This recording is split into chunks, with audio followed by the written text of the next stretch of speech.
welcome to this week's journal entry. This is going to be a juicy and potentially emotional episode. But before we get into the thick of it, I wanted to share a really big success with you that I honestly wasn't even aware of. And then I just kept forgetting to mention it.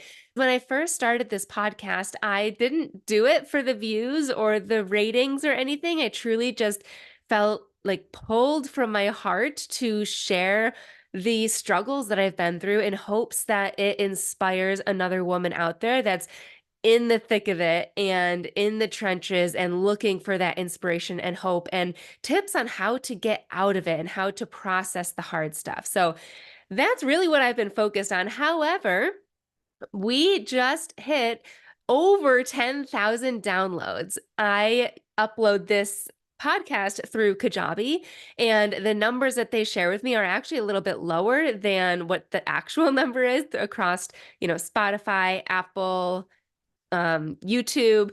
But anyways, we're at 10,770 downloads at least, which is a huge success, I believe. So thank you for all of the downloads, for listening. If you feel compelled to rate this episode or my show, I always do appreciate that, because when you do, it inspires more people to listen, which therefore means I'm able to help more people. So if you want to do that, feel free. If not, totally fine. Either way, we're going to get into the juicy stuff now. This episode is all about 4 years ago. Facebook, for some reason, is continuously updating me on what has happened 4 years ago, Facebook memories. This week, it's just constant pictures of what my life was like 4 years ago. And maybe I was just posting a lot at this time 4 years ago. And it is bringing me back, obviously, to where I was at in my life. If you have not been with me for that long, 4 years ago, I was 7 months pregnant. I was at the time living in Maine, but literally, I think today, at the time I'm recording this, it's June 25th. And I think it was June 25th that I started the move down to North Carolina, from Maine to North Carolina, with my now ex-husband, because I could work from anywhere, and he was going to a boat building school in Maine, but he got a job down in North Carolina. So my twin came with us, and we did like a week-long trip. We stayed a few extra days in, where was it? Ocean City, Maryland. And then we stayed a few extra days in Nags Head, in the Outer Banks, which is where we moved. And then we actually lived in Manteo, North Carolina. So anyways, I was pregnant. We ended up moving. I ended up having the baby. We then ended up moving back up to my hometown, which is in Western New York. I ended up going through a divorce. I started two businesses. What else? There's probably more things in there. Those are just like the tippy top highlights of all that has gone down in the 4 years. So much has happened. One highlight that I thought of, it's a subliminal highlight. And I only noticed this when I was reflecting back on the things that have happened. And it was when we decided to move from Maine to North Carolina. I was going back and forth for weeks on what I wanted to do, like what my perspective was of if I wanted to stay in Maine or move down to North Carolina. And I was making pros and cons lists and really trying to convince myself, like maybe North Carolina could be fun and I don't know, like a fresh start, and there could be cute shops we could walk to, trying to convince myself that I didn't want to stay in Maine. But my heart wanted to stay in Maine. And my ex-husband asked me what I wanted to do. And I finally gained the courage to use my voice and tell him, I want to stay in Maine. I do not want to move down to North Carolina. And I don't remember exactly what he said, but I remember feeling like his response was, okay, we're moving down there. And I remember crying. And at the time, I was not a crier. Now I am, but I never cried. And I realized looking back that it was one of the first times that I heard my voice and used it, and almost immediately it went unheard. It was like, great, but we're not doing that. Like it wasn't even put into consideration, which then I think that I like subconsciously maybe learned like, okay, well, I tried and it didn't get me anywhere, so I might as well not speak up even more. It's just kind of like another lesson, not a good lesson, but another lesson I learned from that relationship to stay quiet, to not use my voice. So, anyways, that was an interesting little takeaway that I had. I was talking to my twin sister about all of this, all that has went down in the past 4 years. And she was saying that within 4 years, literally 4 years ago, in June of 2020, she started dating her now husband.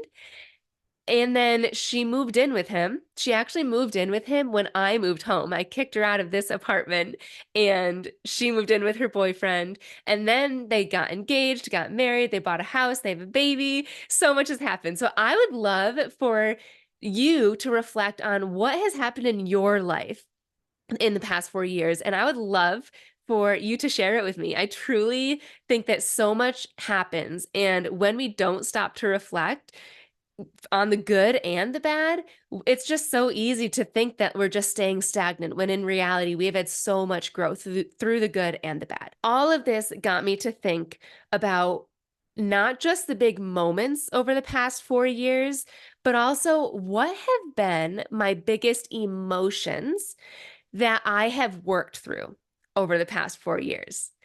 This is really interesting. This is the juicy stuff that I want to share with you. I came up with 4 emotions that were the most powerful. When I say big emotions, I got that term or phrase from my therapist. She said that it's like it feels big when it's an emotion that just feels heavy.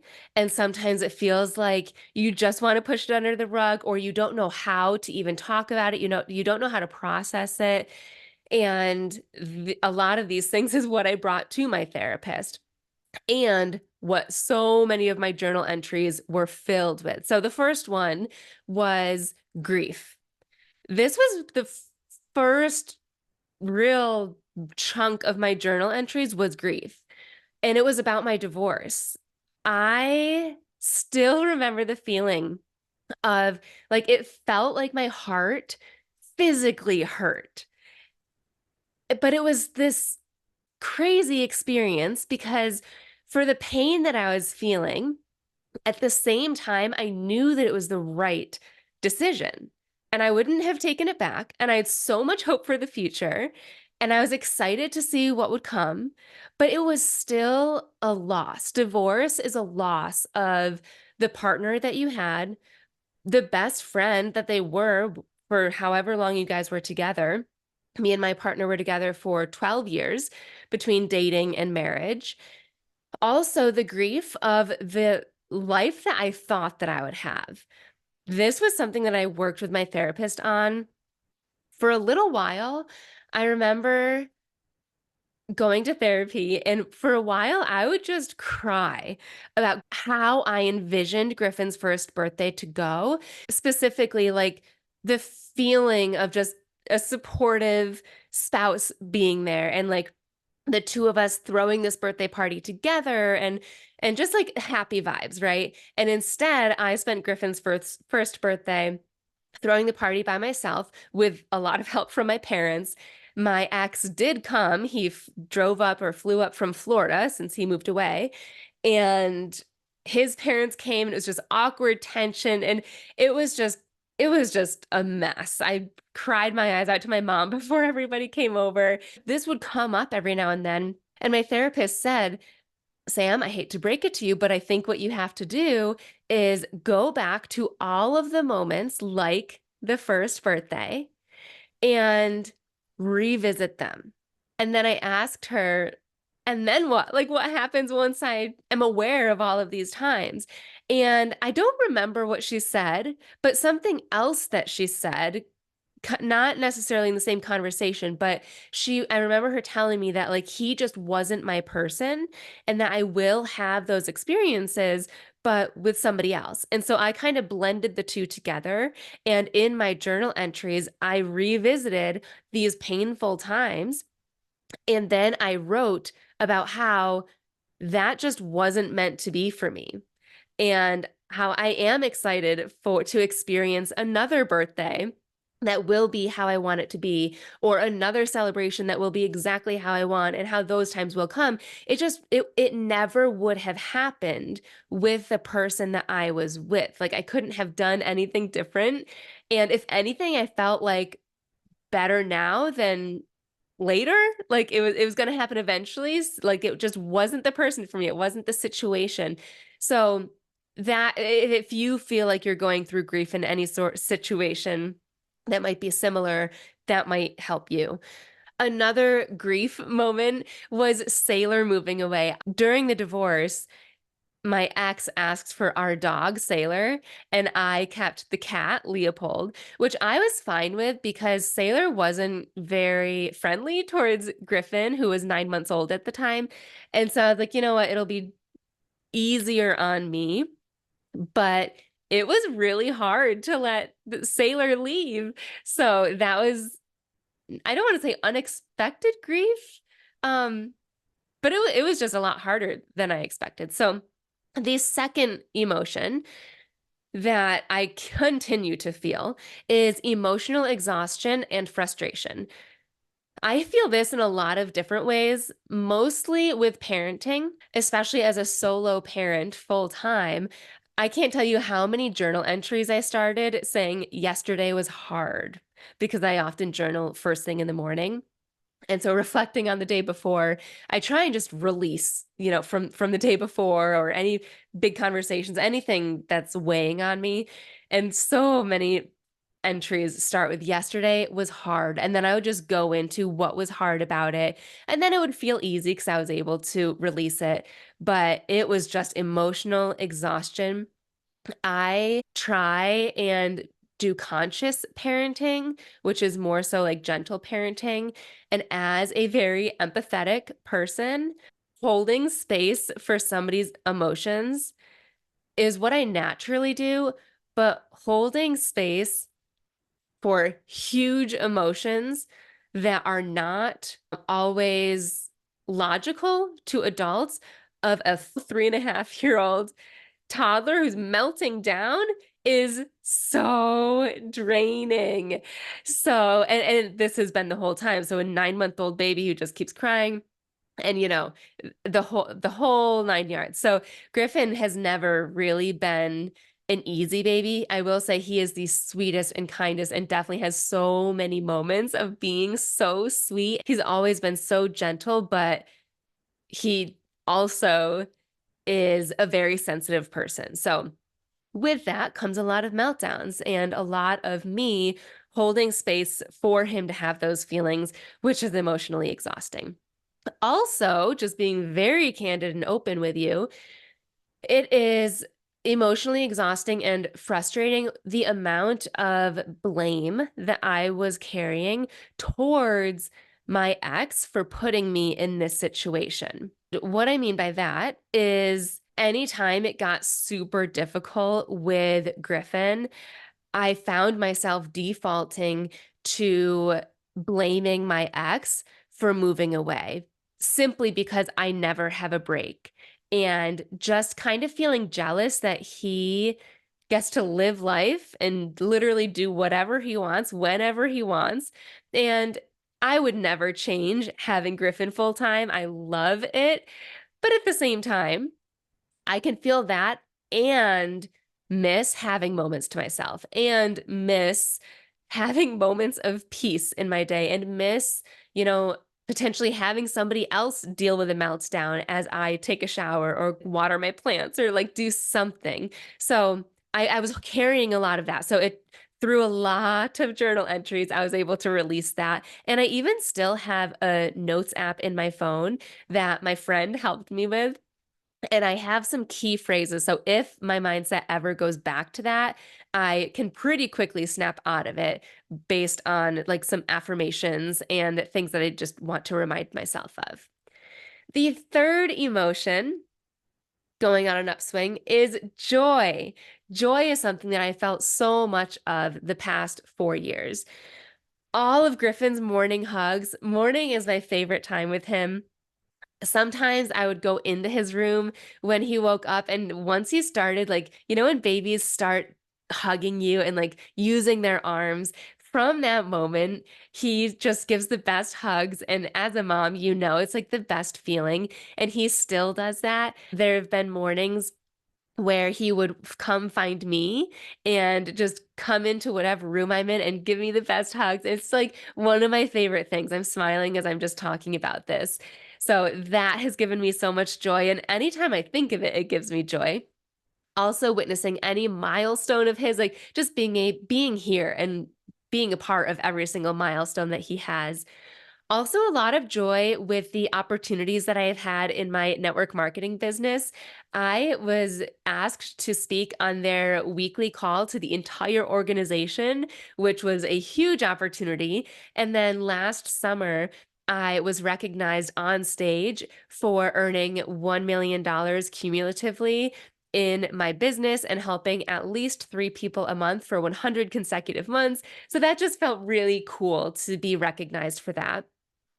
Also, a lot of joy for helping other women who were struggling in their relationships. Before I even started journal coaching, but it definitely helped me start this business. I was helping women, and a few of these women were in really toxic marriages, and they decided to leave. I was helping a few women who had spouses that left them, and they were left high and dry with kids, and I was able to support them. And then I helped a few women that were inspired to communicate more and to work through it with their spouses, and they're happy right now. So I have a lot of joy just from helping those women. I have a lot of joy from putting myself first and going on those solo Airbnb trips when Griffin is with his dad, and really just asking myself, like, what is it that I want? How can I feel happy today? In fact, inside my digital journal that is free, and I'll link it in the show notes, one of the questions is, what would make me happy today?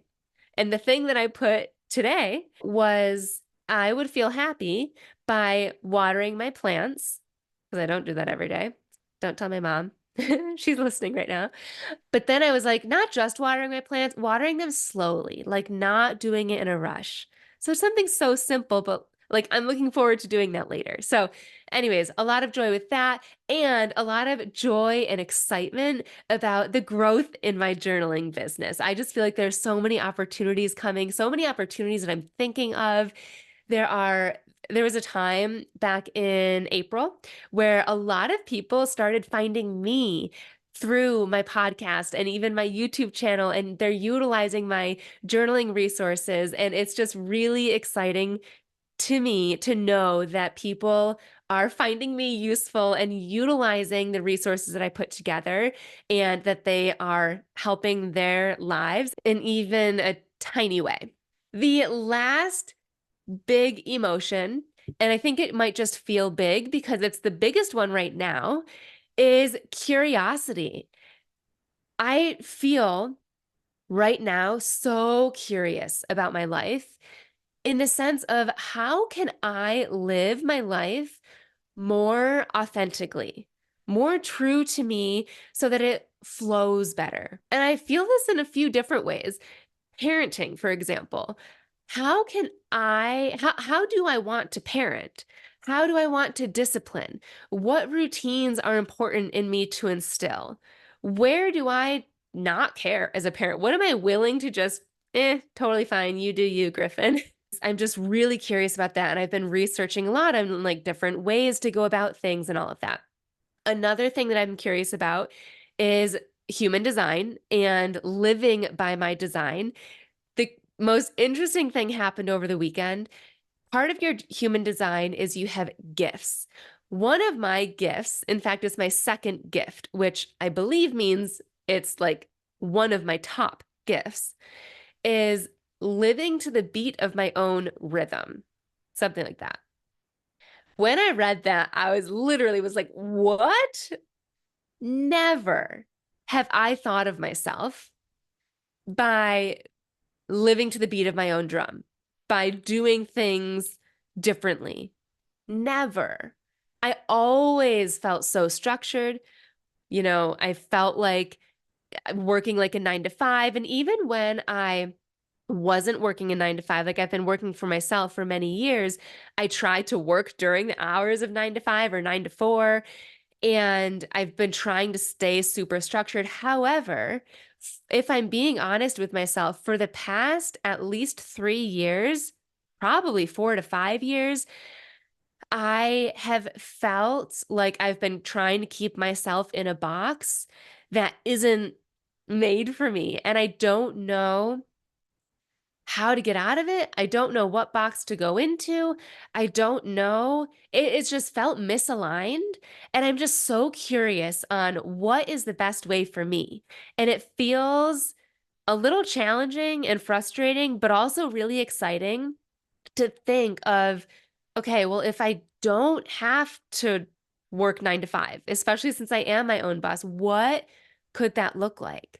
And just kind of redefining how I want to live my life so that it flows better, so that it feels better, so that I can be a present mom.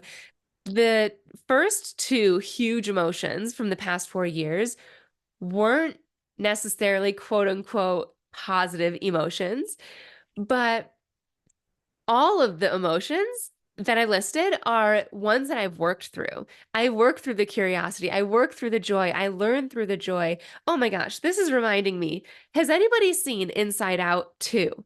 There is a line, and it's in the very beginning where Joy wants to go down to the memory pool. I think that's what they call it, where the beliefs are, where the beliefs stem from, all these memories. And Sadness wants to go down with her. And without hesitating, Joy says, "Of course you can come down, Sadness. Where I go, you go."